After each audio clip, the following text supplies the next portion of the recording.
and welcome to Young Turks, India's longest running show on entrepreneurship. I'm Shireen Bhan.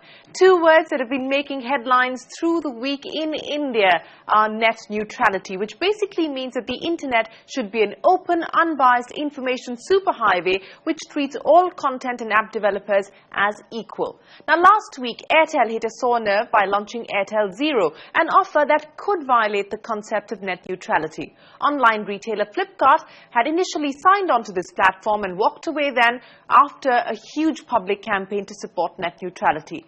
But it's not just Airtel. Several preferential data plans specifically designed for apps like Facebook and WhatsApp are already out there in the market. So, in an attempt to decode what this means for Indian consumers and the startup ecosystem, Young Turks jumps into this raging debate with Vijay Shekhar Sharma, the founder of 197 Communications, and Gautam Gandhi, the former head of new business development for Google India. Let the bout begin. Both Vijay Shekhar Sharma and Gautam Gandhi have been very vocal about their opinions on net neutrality on Twitter, and they have very strong views to back their sides of the argument. We would like to open this debate by giving both of them 60 seconds to make their point. Vijay? Well, I think net neutrality is a no-question, I would say, debate, because you cannot divide the internet over rich and poor, capable, not capable, color and any other differentiation that you might like to choose. We can't divide a neutral platform, that telecom operator, as an access provider, which is a need of the country. You are actually a state resource utilizer. You can't split between rich and poor. You can't give one app and service a free pipe and other not. Even if in the name of false statement that you're choosing to call it marketing, it has nothing to do with marketing. It is about more money that you want to make, which is on a illegal premise itself. So this is clearly the popular side of the debate. I mean, we have seen a very passionate campaign by Indian internet users with over 4 lakh emails that have gone out to the Telecom Regulatory Authority to safeguard net neutrality. But the question is this a fair public opinion, or is there a lack of understanding of the basic concept of net neutrality? Gautam? I am for net neutrality. I feel that the debate about net neutrality has been misconstrued based on Flipkart and Airtel's recent model on zero rating, and that is a different issue, and I think there should be some clarification about what is zero rating and why is zero rating different than net neutrality.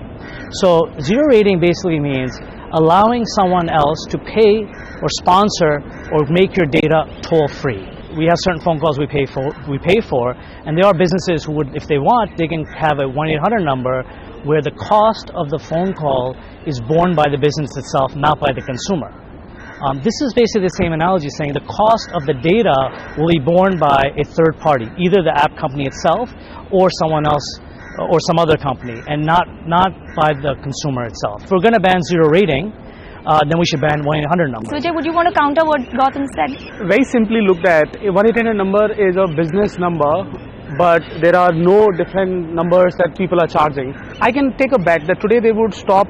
They would in the name of bait give one company an access at a zero rating, and tomorrow they would definitely in the name of commercial will be ready to throttle somebody else. You're not a proprietary platform of your own. It's a country's legitimate utility licensed by government of India.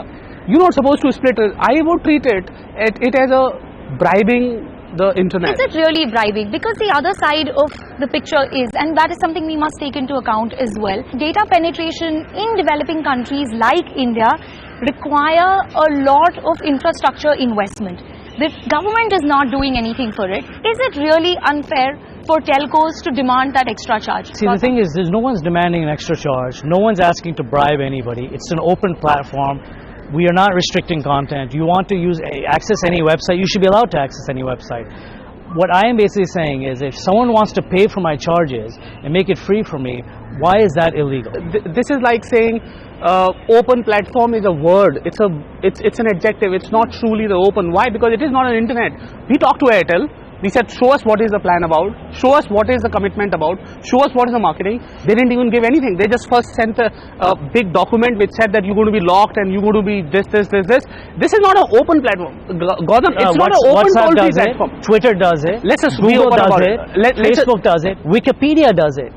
And they've been doing it for years. Why was there no, if there's such a big uproar against it, and they do it all over the world. India is the only country which misconstrues the issue saying it is not open access. It is still open access. You want to access Facebook, you want to access Google, Twitter, you can access any website. Nobody is stopping you from accessing website. If I want to pay your phone bill tomorrow, is that illegal? Let's just remember it. All the evil comes in sugar-coated words. It's a global phenomenon. Let me not try saying it that it is evil or not, but I'm trying to tell you one thing. You can't split the internet today between one company who has money, other company who doesn't. No. And you're okay with toll-free phone calls? Not at all. You're not okay with toll-free phone calls? Toll-free data charging metaphor is illogical. Are you okay with toll-free voice phone calls? I will always be okay with toll-free voice calls. What is the difference between toll-free voice and toll-free data? Toll-free data is not toll-free data because a company is paying an operator and then you can side. I can comfortably throttle other person if I'm allowed to get a free data. I'm against throttling. How do you know that telco is not throttling? No, I just wanted to tell you, if I took toll-free, I couldn't have blocked your phone numbers. Correct? Not in the case of this, I can tell you this. People will be allowed to access A and will be timed out on B. Why will they be timed out? Because I'm going to pay the telcos. Just like you pay toll-free phone calls, you pay the telcos. It is your assumption to call it toll-free while it is not toll-free. What do you think the government needs to do here to safeguard the interests of startups?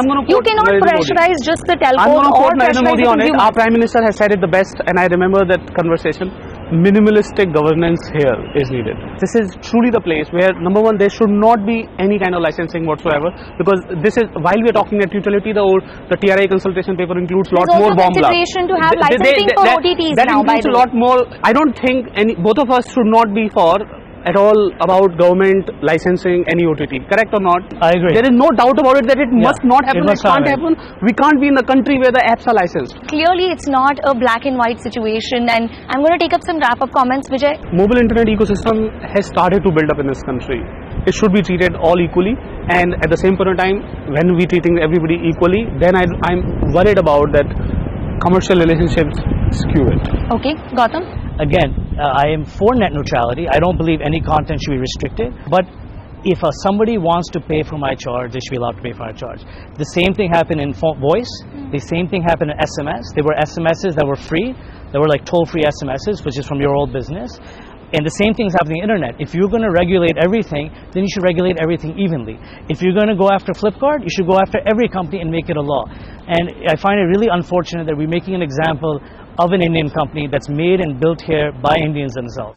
And the debate rages on. If you have comments and suggestions, write in to us, youngturks@network18online.com. That's our email address. You can send us your comments on Facebook as well as on Twitter. My Twitter handle is @ShireenBhan. It's time now for a break, but when we return, two entrepreneurs who are helping young guns crack entrance exams with their online test preparation platform. The story of Topper.com when we return.